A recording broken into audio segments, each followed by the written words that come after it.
Sergio Kochergin. My name is Sergio Kochergin. I am from Eugene, Oregon. After early graduating from high school at the age of 17, I joined the United States Marine Corps. My intentions were to defend my country from all the enemies, foreign or domestic. Upon completion of my training, I was assigned to the 1st Battalion, 7th Marines, 1st Marine Division, 29 Palms, California. At which point, I served 2 deployments in Iraq. First from February of 2003 through November of 2003 with 1st Battalion, 7th Marines, Alpha Company, 3rd Platoon. My second deployment was from August 2004 through March 2005 with 1st Battalion, 7th Marine Scout Sniper Platoon. First, I will begin with the entry into Baghdad district. As we cleared all the buildings and moved into the city, and we finally had a time to take a little break, we found a lot of left-behind vehicles from pickup trucks all the way to luxury Toyota Avalons with leather and sunroofs, which we used for perimeter patrolling. The pickup trucks and the other vehicles were used for the car derby. We would either ram into each other or just ram into the walls while Iraqi people watched us and were asking for vehicles. We knew they were going to loot the cars, so we just destroyed them so that the people would not have a chance to take them except for the scraps. We also were exposed to a lot of dead Iraqi citizens, either enemy combatants or innocent civilians who were killed by initial airstrikes or invasion.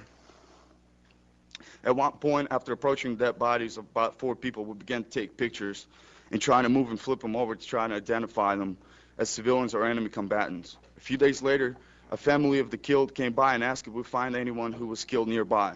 Me and another Marine led the family to the dead corpse, and they were identified as their sons and uncles and nephews of the family. It was very hard to see the pain in the people's eyes from their loss. They began to cry and point at us and at the sky and telling us that the planes killed them and that it was our fault also, but we tried to explain to them that it wasn't us. While serving in Najaf, the only humanitarian work that we did was painting a park for kids, which one of the platoons did for a week or 2, and after that we did not do any humanitarian work until we left. The other incident that I want to mention in Najaf was concerning Al-Sider, who is in charge of the largest militia in Iraq. Our unit was assigned to prepare a task force to arrest Al-Sider to prevent other clashes between U.S. forces and Sider's militia. We spent a great amounts of time on training to prepare for the raid. After the months of training and preparing, the mission was canceled. Nobody gave us any reasons why the operation did not go through. Imam Ali Mosque in An-Najaf, Iraq, an influential Shiite cleric, Ayatollah Muhammad Bakir al-Hakim, was killed with other 122 innocent people on August 30th of 2003. Few of our Marines went to the hospital to provide security for all the relatives that were trying to contact their families. When they came back, they said they have never seen so much blood before. They said that they couldn't even see the ground, so much blood and body parts were everywhere. The suicide bombing was placed by al-Hakim's political and religious opponent, al-Sadr. A known number of attacks have been organized by al-Sadr's militia against innocent people of Iraq and against the occupying forces. One other responsibility we had in An-Najaf was to guard an ammunition supply point about 30 miles northeast from our base. Our job consisted of patrolling ASP, and when we came into contact with Iraqis stealing stuff, we would take a physical action and to make sure they would never come back. We would shoot their tires out or shoot their windows, putting them on their knees like we were about to execute them, and just shoot in the air and laugh and yell at them and tell them that the next time would be worse. Our orders directly from command was to roughen up all the guys up. They would always tell us that everybody is an enemy and that we can't trust them, and the only way to keep them in place is to put as much fear as possible and to let them know that we're not playing around. During the deployment in Al-Najaf, nothing was fixed or intended on being fixed at all, except keeping the city in occupied hands and instill the fear into the people at every chance we got. My second deployment was in the city of Husayba in Al-Anbar province in Al-Qaim region on the Syrian border. First thing I want to talk about is the drop weapons. Drop weapons are the weapons that are given to us by our chain of command in case we kill somebody without any weapons, and so that we would not get into trouble, we would carry an AK-47, and if the person that was shot did not have the weapon, the AK-47 would be placed at his corpse, and when the unit would come back to the base, they would turn it in to identify the shot man as the enemy combatant.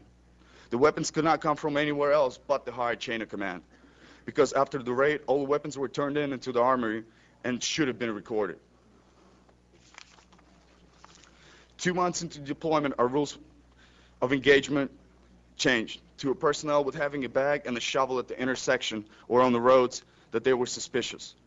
This gave us a bigger window on who we can engage. Looking at the situation, this point of view, a lot of enemy combatants that we shot were in the wrong place at the wrong time.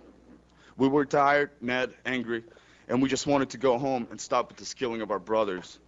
One of our intelligence officers told us that they received a call from one of the sources in the city telling them that there are flyers posted all over the town that says that there are unknown snipers in the city that kill the insurgents and the civilians.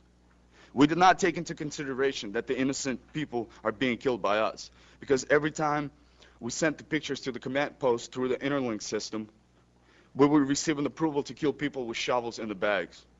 Now, I know that it wasn't right to do that, but when you trust those who act like they care for you, you listen to them and follow their orders because you don't want to let your friends down. What if was used as a propaganda and a way to relieve our minds from the actions we have partaken in and make it easier on us? Another thing I want to touch on is problems with equipment are another big problem. Where's all the money going that is given to the military? During my first deployment, I had a Vietnam-era flak jacket without a plate. My M16 was made back in late 70s. We did not have enough night vision goggles for everyone. While Marines are patrolling in the Hummers every day and get blown up because the only protection they have are the flag blankets hanging from the doors, while generals and colonels and other high-ranking officers that leave a base once in a while have a brand new fully armored Hummers that are always spotless clean sitting on the base, while other Hummers are bleeding with our brothers, sons, daughters, sisters' blood every day. When we all come back from Iraq and we seek help from our command, they call us weak and cowards.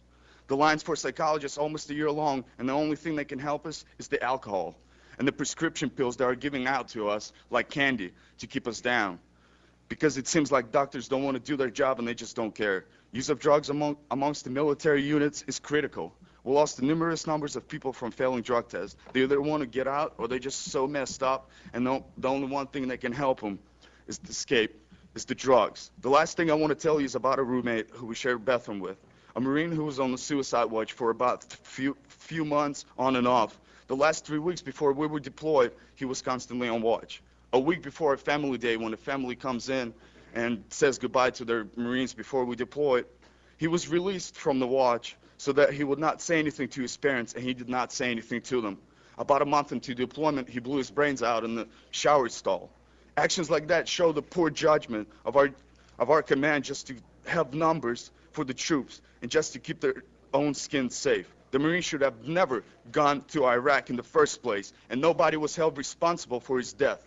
If there is no care for your own Marines, what care do they have for the people of Iraq when they give the orders? I want to thank you for your time, and I believe that you will make a right decision and will help us to stop this inhumane treatment of Iraqi people and the troop and stop occupation of Iraq and help us to bring troops home. Thank you.